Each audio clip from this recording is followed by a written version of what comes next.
nós estamos aqui conversando, dando início, dando por pelo menos uma etapa do nosso estúdio complementada. O Muratório Podcast tem a pretensão de aprofundar assuntos, aprofundar temas que sejam de interesse da coletividade, da municipalidade principalmente, mas na medida do necessário, na medida do possível, a gente pode avançar um pouco mais e transmitir, conversar sobre assuntos da região e tudo mais. Quero dizer que logo nessa primeira etapa nós já temos aqui o apoio de 3 empresas da nossa cidade, a Escola São Paulo, o Carlos Papelaria e Levate Tecidos. A proposta é que a gente tenha junto conosco para nos auxiliar todo o comércio, toda a coletividade, porque o interesse é levar assuntos que sejam relativos, que sejam de benefícios para toda a população. Eu tenho o prazer de receber hoje, conhecendo aqui o nosso estúdio, uma pessoa muito especial, Paulo Roberto de Oliveira, Paulo Napa. E para que eu não fique aqui, eu sozinho, dissertando sobre quem é, e uma vez que a nossa produção já o grampeou ali com o microfone, e uma vez que ele é comunicador nato, ele mesmo pode explicar quem é Paulo Napa. Paulo, venha para cá então.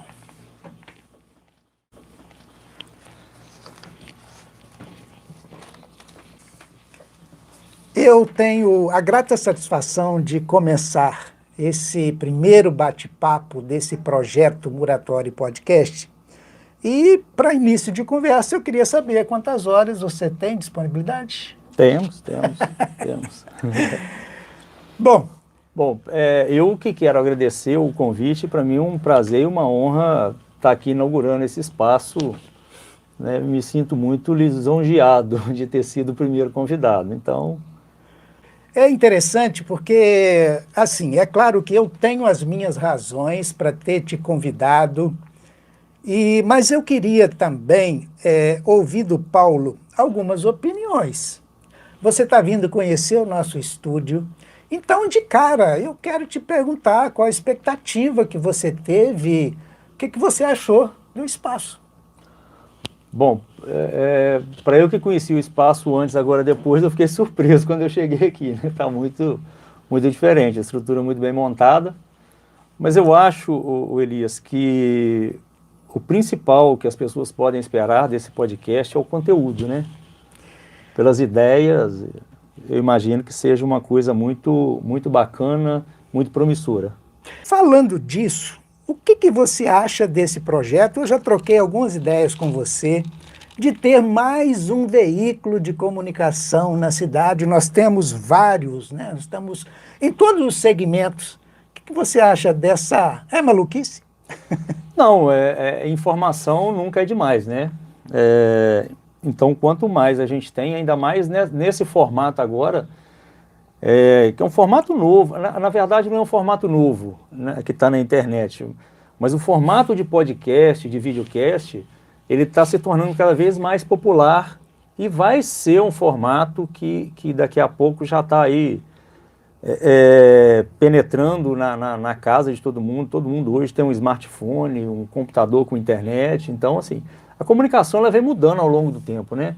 Antigamente a gente tinha só o rádio, depois rádio e TV, TV branco, TV colorida, agora TV interativa, TV a cabo, e a internet não é diferente. Então, o podcast ele veio para juntar tudo isso aí, esses meios de comunicação aí, e para se tornar talvez uma comunicação do futuro. Então, assim, é um grande passo. Paulo, esse projeto é um projeto antigo e certo dia, deparando lá com essas anotações sobre o projeto, falei, bom, acho que está na hora de começar a colocar em prática. E aí me vem a ideia, né? Isso que eu te perguntei. São tantos veículos na cidade já, montar mais um, mas é por fazer um pouquinho além. Aprofundar assuntos, aprofundar temas que muitas vezes a sociedade está carente de saber e o meio de comunicação, ele às vezes não consegue. Claro, não vamos aqui descer ao mérito, né, de o porquê, mas é muito difícil, porque ele tem que postar todo dia, de hora em hora, vamos dizer assim, para garantir, e aí nós possamos então aprofundar sobre esses assuntos. Sobre essa marca, eu queria comentar um pouquinho, porque eu quando pensei, né, você já deve ter visto que está escrito aportuguesado, né? Mineralizado, né? Mineralizado, Mineralizado. né?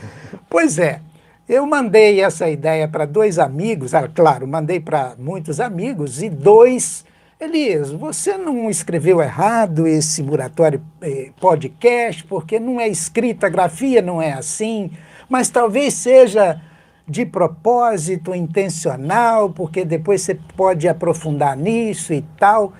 E é justamente, eu depois, né, eu disse, não, amigo, não vou citar o nome deles aqui, porque eles não me autorizaram.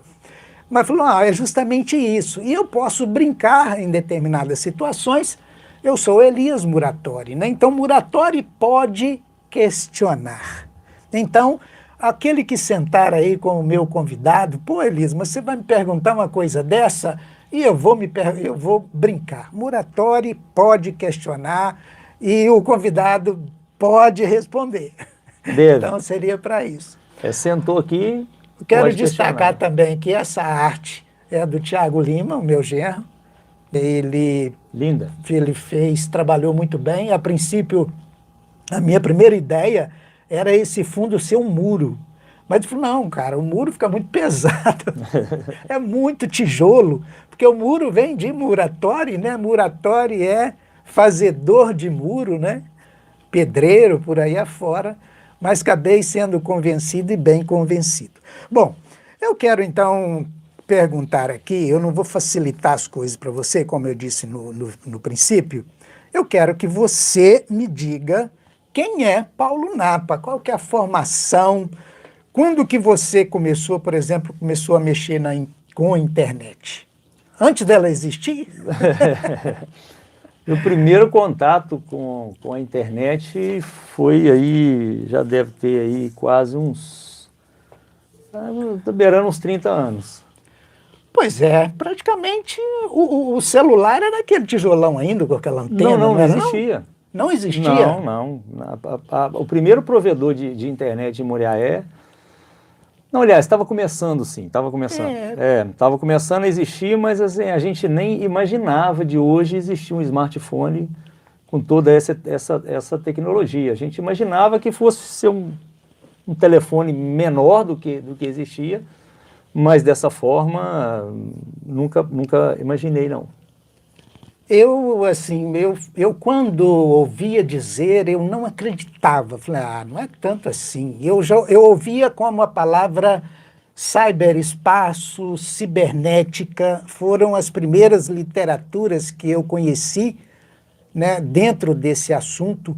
E essa literatura que eu ouvia também falar sobre, falou, olha, isso vai ganhar o mundo, isso vai globalizar tudo. Ao mesmo tempo que você vê uma notícia aqui, você vai poder saber que ela está girando nos Estados Unidos, na Inglaterra, na Espanha, na França e tudo mais, mas eu não acreditava, não. Bom, essa dúvida eu nunca tive, né? O primeiro contato com a internet, quando eu comecei a entender como é que funcionava a internet, isso eu sempre soube, né? E a gente ainda vai evoluir mais em cima disso, né? Pois é, o meu medo é esse. Porque a gente já é tão vigiado e a gente vai evoluir mais. Você sabe que eu já pensei nisso. Até assim, existe uma certa polêmica em cima disso aí, de segurança, de privacidade. Eu sempre falo o seguinte, para as pessoas de bem, a vigilância não é problema, né? Então eu não me preocupo com isso, de alguém saber o que eu estou acessando, mas enfim. Agora, esse dinamismo hoje que a internet traz, essa rapidez da informação, né? A gente é realmente assustador, mas por outro lado a gente tem acesso muito rápido à informação, uma coisa que acontece hoje do Tem outro lado muito do mais mundo. bem do que mal, né? Ah, com Claro que quem certeza. usa com maldade vai ser mal, mas quem usa para o bem Exatamente, bem. né? A faca de cozinha que você corta o alimento mata pessoas. Então, o problema é o ser humano, não é o meio, né? Pois é. Então você começou com a internet, mas eu sei que você ganha um pouco do seu vencimento, vem da internet, mas você também tem um outro trabalho paralelo. Sim, Você trabalha eu na trabalho com área construção civil, na área de construção civil. Exatamente. Eu gerencio uma construtora. Mas eu caí meio de paraquedas nessa área, né? Porque você não tem formação Não, nessa não, área, não. Eu né? sempre trabalhei na área de TI, né? Sou analista de sistemas, sempre trabalhei com isso. Já vai 30 e poucos anos nessa ida. Por isso que a minha introdução à internet até foi bem precoce, né? Eu sempre fui do ramo. Mas eu caí meio de paraquedas nessa construção civil aí e eu gostei. Você é um dos caras, das pessoas que a gente pode dizer, né? O Paulo é né? Polivalente. Se fosse na área de prestação de serviço, seria um marido de aluguel. Como é que é? Um marido de aluguel? Marido de aluguel? Faz tudo. Você faz tudo e faz tudo muito bem. E aí eu já lembro muito bem também que você participou dos primeiros programas de entrevistas para TV Cidade Muriaé. Conta Sim. pra gente sobre essa experiência, como é que foi, com quem que você trabalhou. Bom, isso foi uma iniciativa do nosso amigo José Carlos. Ele me convidou. Hoje da empresa Tela Viva, Tela não é Viva, isso? exato. Isso. O Zé Carlos sempre mexeu nessa área de eventos, de filmagens e tal. Sempre muito ligado à TV também. Ele me convidou para fazer parte do extinto Estilo Cidade, que era comandado até pela saudosa Rosane Campos, né? Carlos Scala, e eu lá de cair de paraquedas também como repórter. Eu tive a felicidade de fazer boas entrevistas aqui. Fernando Campos, Artista plástico. alguns artistas mesmo aí do show business, autoridades. Muito, muito bacana. Comandante Rolim, também saudoso, para mim foi um grande prazer conhecer uma figura igual aquela.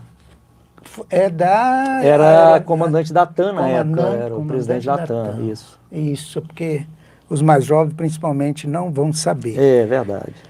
Eu sei também, acompanhei também, você participou de CD de uma banda quando mais também jovem. Uma banda de rock, banda Lagartixa Cor-de-Rosa. Aliás, estou com saudade disso.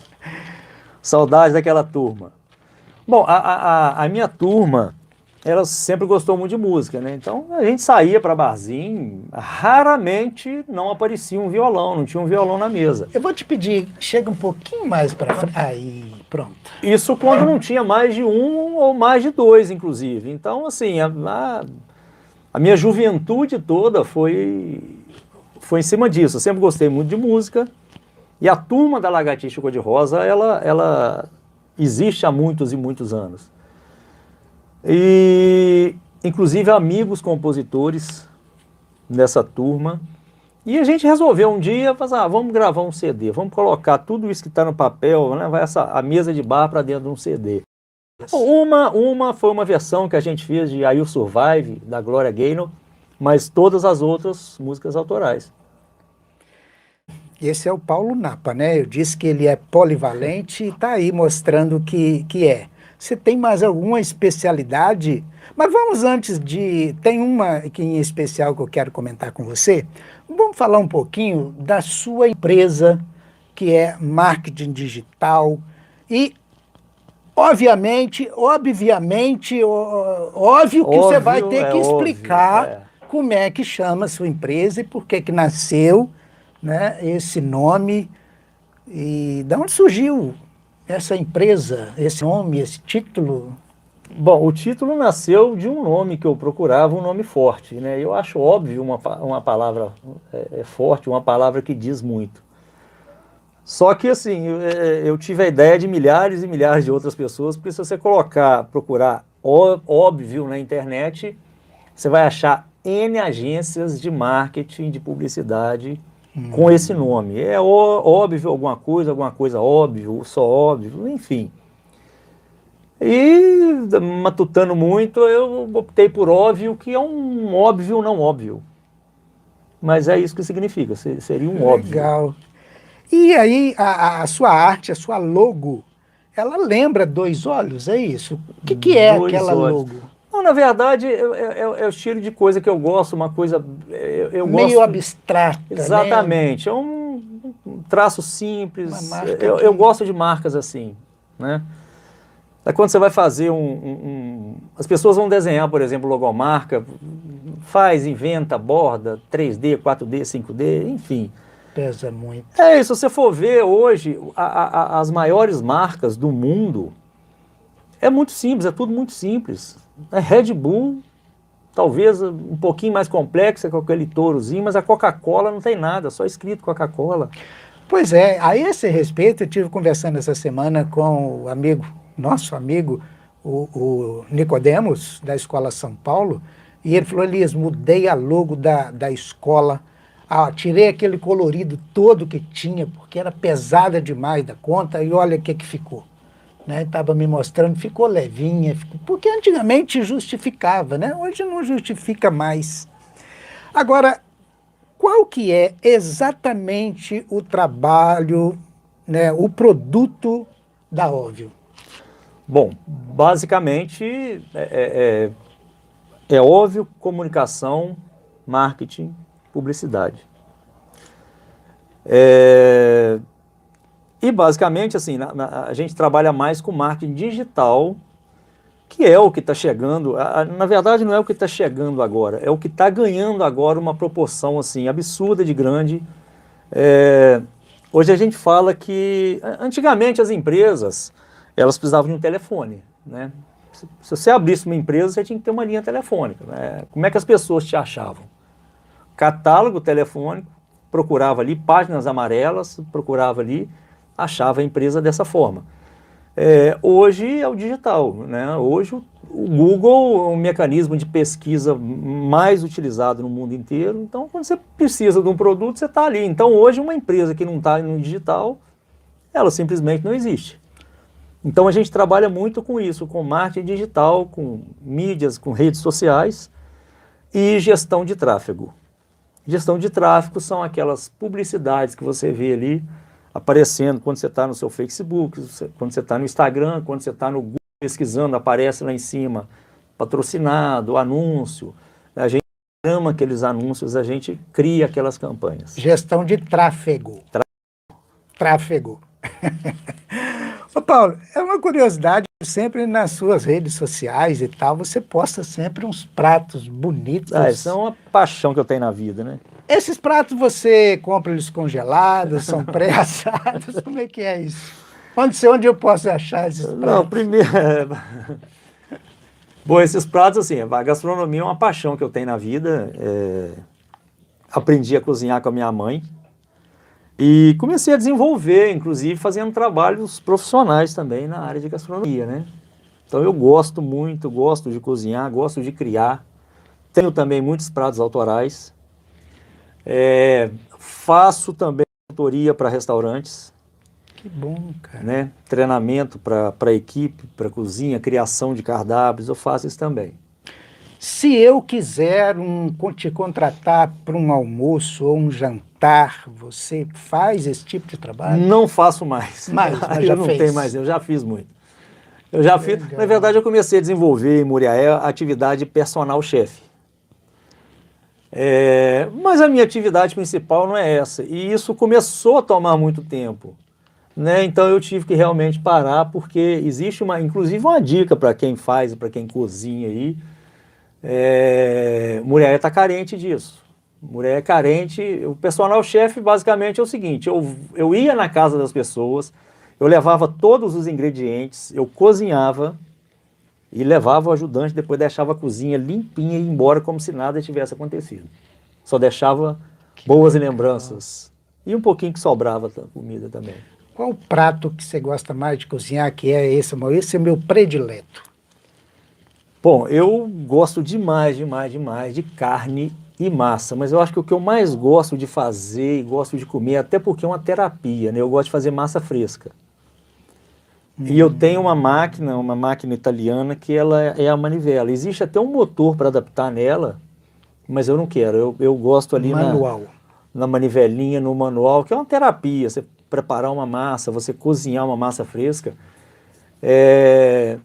Para quem não conhece o que é uma massa fresca, que você acabou de fazer e cozinhar, eu tenho pena dessa pessoa, porque é uma delícia. Eu também gosto muito de comer e estou aprendendo a cozinhar, viu? Mas eu estou começando por uma saladinha de tomate. Um salzinho por cima. Porque assim é tranquilo, né?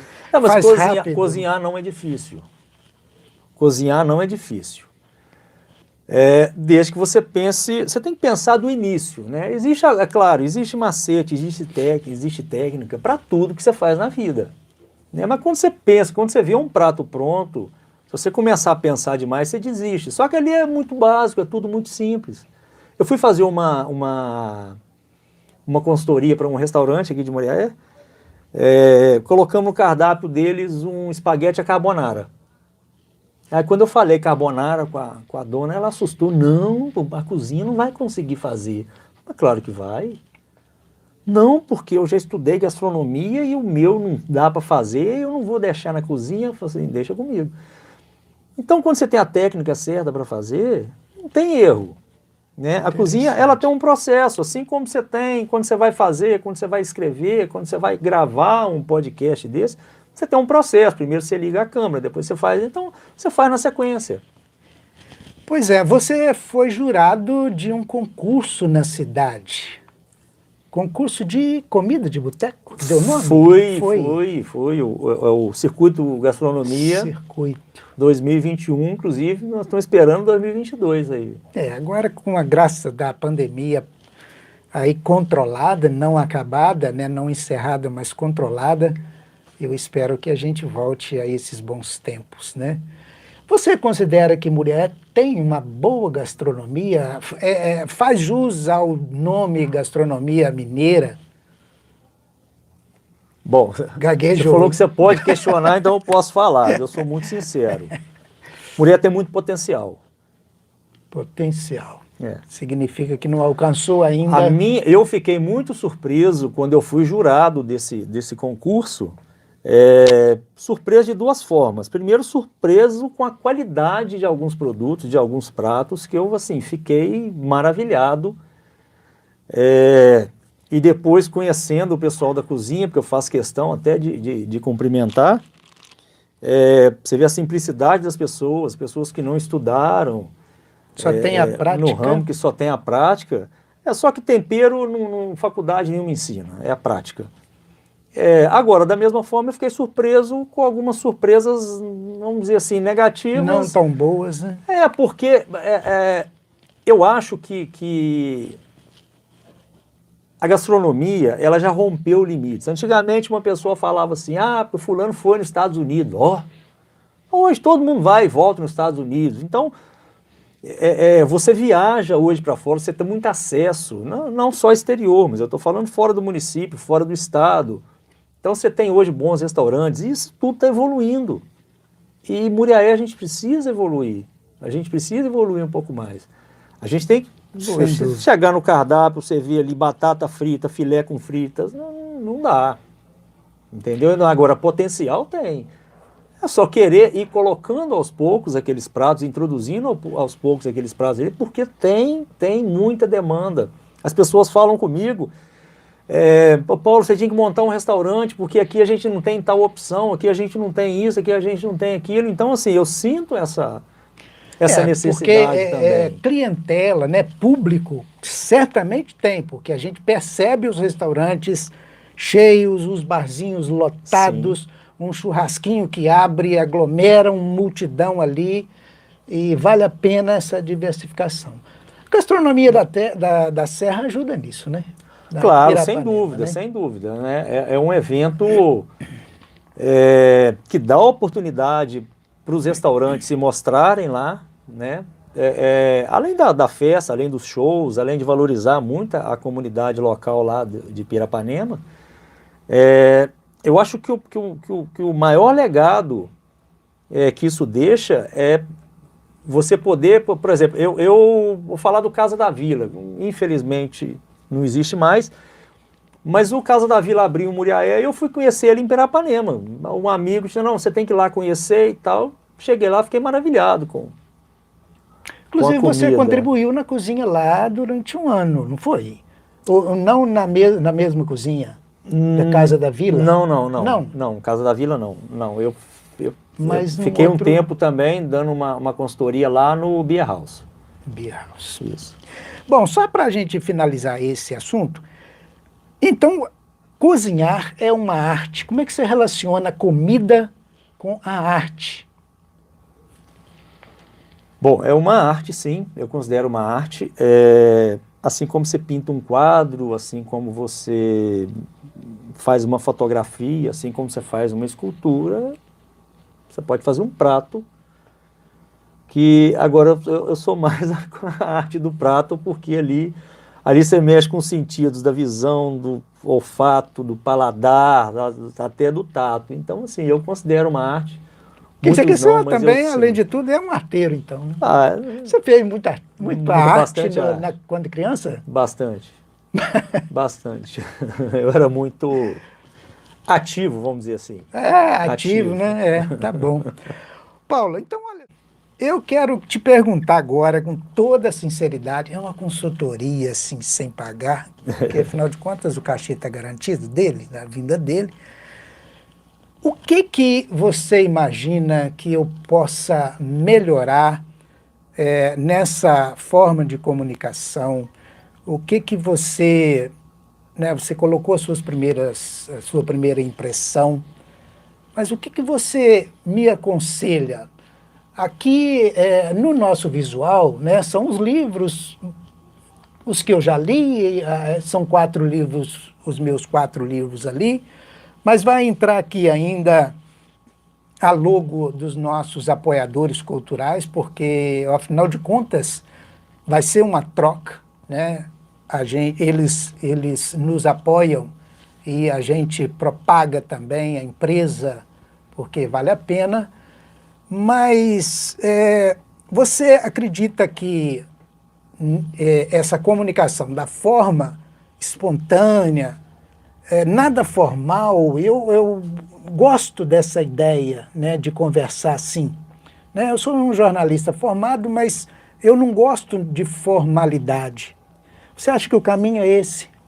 Bom, o primeiro eu tenho que dar uma dica, um conselho para os empresários da cidade, porque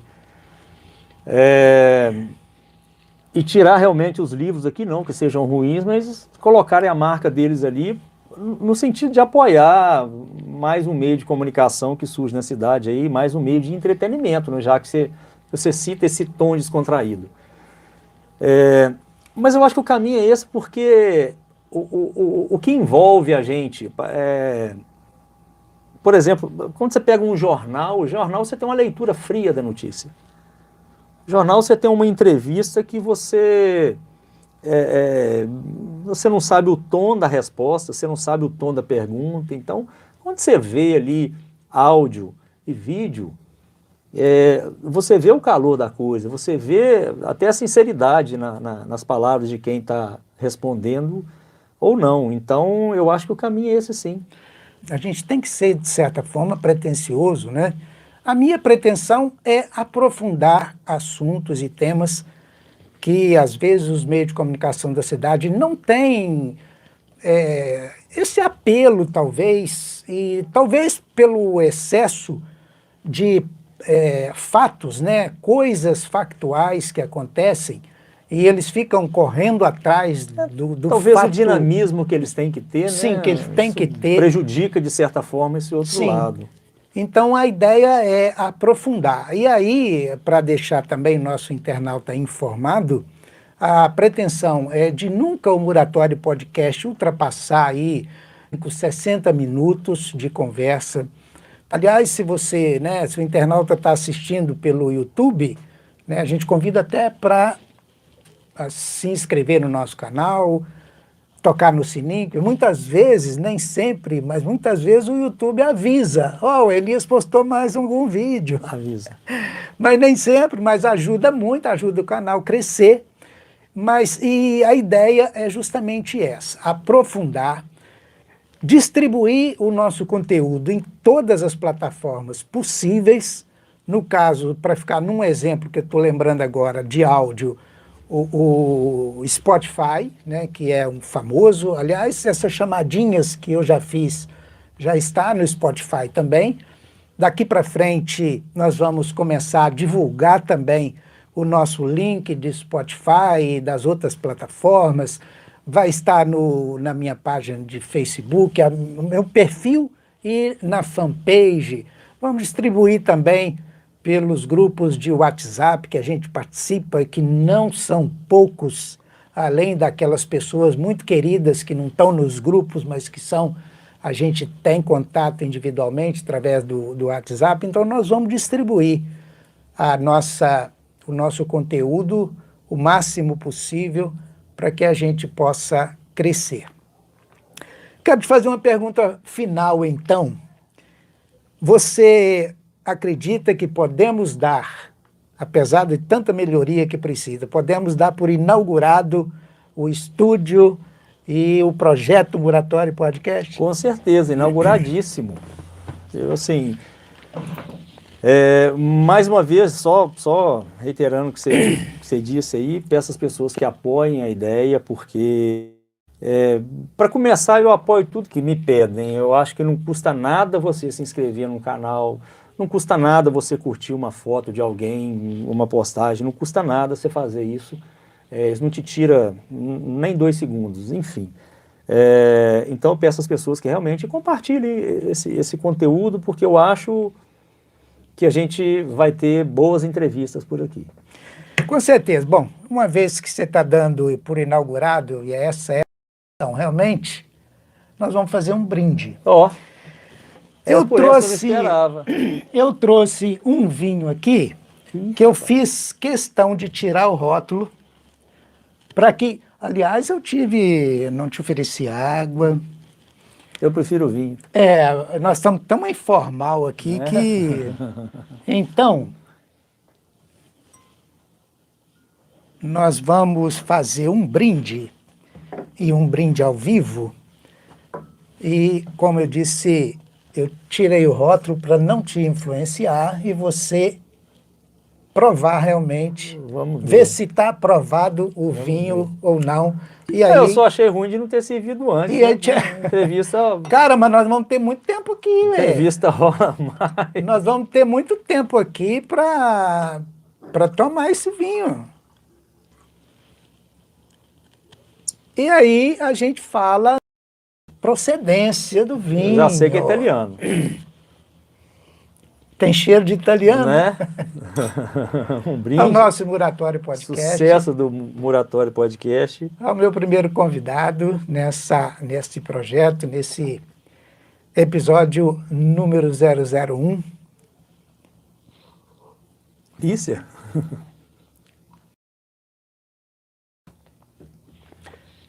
Você é conhecedor de vinho? Eu sei que você gosta muito, isso eu sei, mas você conhece? Porque a minha esposa também, ela já provou e aprovou, viu? Ela gosta muito, ela lê sobre vinhos e tal, gosta muito e garantiu que é um bom vinho. Sim, um bom vinho. Gostei da acidez dele, eu gosto.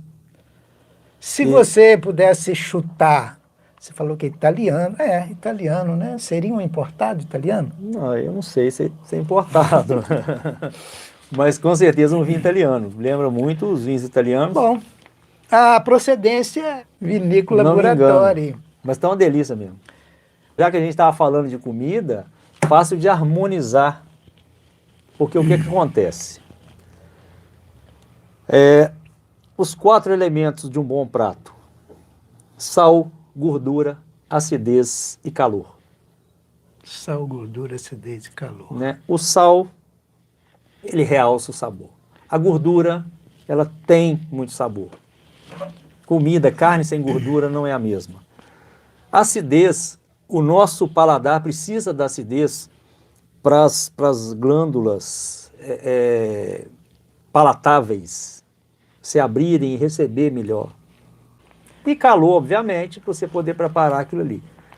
E esse vinho, ele traz uma acidez que você saliva e a salivação também, que ela provoca a salivação para você. Eu comprei uma vez uma muda de uva. Eu moro num apartamento, mas eu tenho um quintalzinho de 5x10. Plantei essa muda de uva lá, aquela pretinha pequenininha, que eu nem sei o nome. Eu, de propósito, deixei ela crescer bastante, trouxe ela para a altura da minha casa e fiz uma parreira por cima do tanque, na área onde a gente usa para lavar a mão e tal, um chinelo e tal. E ficou lá essa parreira um tempo, começou a produzir, e mesmo as uvas já maduras, eu pegava e muito azeda. Falei, caramba. Pegava outra bem pretinha já, bem madura, azeda, azeda, azeda. No final do ano passado, em dezembro, viajamos, ficamos alguns dias no Rio com as filhas. Quando eu voltei, 5 de janeiro, peguei uma uva e estava docinha demais. Peguei o cacho, comemos, a Inês, minha esposa, falou assim, nossa, pega mais que eu quero mais, está uma delícia essa uva. Coletei aquilo tudo, fiz propósito de lavar muito bem lavadinha, pesei 2,5 kg. 2,5 kg? Não, foram quase 4 quilos. Foram 2 pesagens de quase 2 quilos. Foram 4 quilos de uva. No meio daquelas muito maduras, tinha algumas que não estavam tanto quanto. Mas eu disse assim, bom, eu vou fazer o vinho e vou deixar essas uvas no meio. Por isso ficou esse vinho meio seco e tal. Macerei aquilo tudo e uma bênção você acompanhar. Com pé não, né? Não. Meu pé não estava tão bem lavado, com a mão mesmo, passei na peneira. E é uma bênção você ficar vendo aquela fermentação. Ficou aí cerca de 30 dias, aquela fermentação bruta. Tiramos, fui tirando, limpando e tal. E agora, aí resultado, fiz 2,5 litros de vinho. Então esse é um dos 2 litros, o meio já provei há muito mais tempo. Esse que já está um pouquinho mais velho. E ficou a história desse vinho. Muito bom. Tá vendo? Então, você já imaginou alguma vez fazer um vinho? Pois é. A cozinha é assim. Você começa, você pega uma receitinha, pega o basiquinho ali, daí a pouco você está fazendo vinho, daqui a pouco você está fazendo vinho branco, vinho tinto, vinho rosé. É assim que funciona. Isso aí. Então, se você tem uma parreira de uva aí, olha, aproveita. Qualquer 1 quilo, 2 quilos de uva, vale a pena você... E na internet você aprende, né, fazer vinho. Porque tem vídeos mostrando o passo a passo. Aliás, no meu canal YouTube, eu fiz o acompanhamento desses vídeos. Eu ia te perguntar, não é possível que você não postou lá. Fiz sim, o primeiro dia que eu coloquei, o início da fermentação, né? E detalhe, né, nesses quase 4 quilos de uva, eu usei apenas 1 xícara de açúcar para começar a fermentação. Despertar a fermentação. Então uma pessoa que provou disse assim, nossa, mas ele é forte, tem muito álcool, você colocou álcool. Não, é a própria uva, né? O mesmo prazer que eu falei uva. quando eu faço uma massa, quando eu abro a massa ali na mão, coloco ela para secar, depois cozinho, é o prazer que você tem depois de beber uma bebida dessa, que você plantou a uva, deixou ela crescer, amadurecer, foi lá, macerou, fez o vinho, agora a gente está aqui. Bom, nós vamos ficando por aqui então, para não ficar esticando demais. Eu só queria lembrar mais uma vez, né, que esse é um projeto popular, é um projeto que eu tenho, Paulo, a esperança de que daqui a alguns dias, daqui a algumas semanas e tal, as pessoas, pô, Elias, que legal, cara, vou lá conhecer o seu estúdio, eu quero participar também, hein? É isso que eu espero que aconteça. Portanto, só lembrar de novo, então, quem estiver assistindo no YouTube, vai lá, dê uma clicadinha, basta um toquezinho lá na palavrinha inscrever-se, se inscreva. Hoje nós estamos com 520 inscritos, hein? Vamos ver o que a sua presença vai trazer. Responsabilidade. Então é isso aí, a gente fica por aqui. Um abraço e até o próximo convidado. Tchau, gente. Valeu, Elias. Parabéns mais uma vez e sucesso. Obrigadão. Ó, e nós podemos continuar tomando vinho, viu? Vamos Já continuar. que nós não começamos logo no Bom, princípio tem da muito conversa, ali. né?